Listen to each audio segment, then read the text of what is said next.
1918 में south Africa के एक छोटे से गांव में नेल्सन मंडेला का जन्म हुआ। उनका असली नाम था रोलिहलाला, जिसका मतलब होता है शरारती बच्चा। वो अपने परिवार के साथ एक साधारण जीवन जीते थे। उनके पिताजी एक मुखिया के सलाहकार थे। मंडेला ने एक लोकल मिशनरी स्कूल में पढ़ाई की। उन्होंने अंग्रेजी सीखी और पढ़ाई में बहुत अच्छे थे। बाद में वो बोर्डिंग स्कूल गए, जहां उन्हें अपनी लीडरशिप क्वालिटीज का पता चला। मंडेला ने हील टाउन से हायर एजुकेशन हासिल की, जो एक बहुत ही प्रतिष्ठित संस्थान था।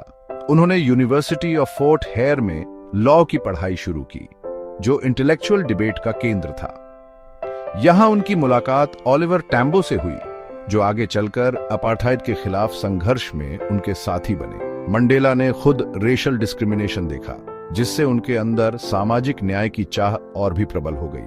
उन्होंने अपनी आंखों से वो अन्याय देखे जो अश्वेत दक्षिण अफ्रीकियों पर होते थे। महात्मा गांधी के काम से वो बहुत प्रभावित हुए और उन्होंने अहिंसक प्रतिरोध को अपनाया। 1940 में मंडेला अफ्रीकन नेशनल कांग्रेस यानी ANC में शामिल हो गए। यह संगठन अलगाव और भेदभाव को खत्म करने की वकालत करता था। उन्होंने ANC यूथ लीग का नेतृत्व किया और युवाओं को अपार्थाइड के खिलाफ एकजुट किया। मंडेला और उनके साथियों ने शांतिपूर्ण विरोध प्रदर्शन और अभियान आयोजित किए। उन्होंने अन्यायपूर्ण कानूनों का विरोध किया, जिसके कारण उन्हें गिरफ्तारी और उत्पीड़न का सामना करना पड़ा। खतरों के बावजूद समानता के लिए मंडेला की प्रतिबद्धता अटूट रही। 1960 में दक्षिण अफ्रीका सरकार ने ANC पर प्रतिबंध लगा दिया। इससे मंडेला और उनके साथी भूमिगत हो गए। ANC ने अपार्थाइड सरकार का विरोध करने के लिए उमकाउंटो वी सिज़वे नामक एक सशस्त्र संगठन बनाया। मंडेला सशस्त्र संघर्ष में एक महत्वपूर्ण व्यक्ति बन गए। उन्होंने ANC के लिए समर्थन मांगने के लिए विदेश यात्रा की। 1964 में उन्हें गिरफ्तार कर लिया गया और तोड़फोड़ और अन्य अपराधों के आरोप लगाए गए। भाग 5, जेल के साल। नेल्सन मंडेला को आजीवन कारावास की सजा सुनाई गई थी। उन्होंने विभिन्न जेलों में 27 साल बिताए और कठोर परिस्थितियों का सामना किया। उन्होंने आजादी के बदले में अपने विश्वासों को त्यागने से इनकार कर दिया। कैद में रहने के बावजूद मंडेला का हौसला बुलंद रहा। वो प्रतिरोध के अंतर्राष्ट्रीय प्रतीक बन गए। उनकी कैद ने दुनिया का ध्यान अपार्थाइड के अन्याय की ओर खींचा।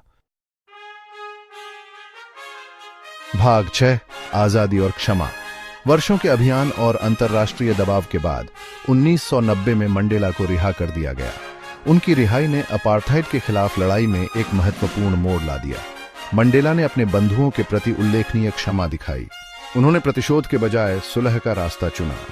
उन्होंने अपार्थाइड को खत्म करने और एक नए दक्षिण अफ्रीका के निर्माण के लिए अथक प्रयास किया। भाग 7, एक राष्ट्र का नेतृत्व।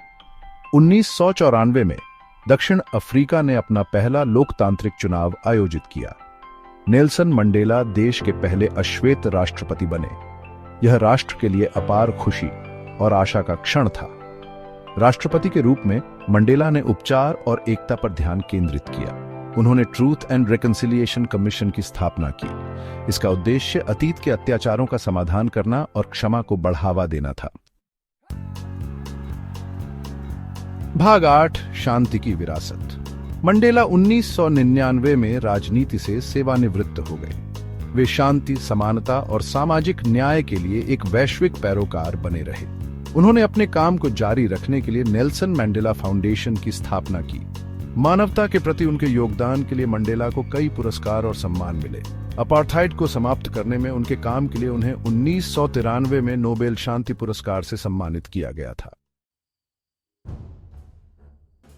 भाग 9, दुनिया के लिए एक प्रेरणा।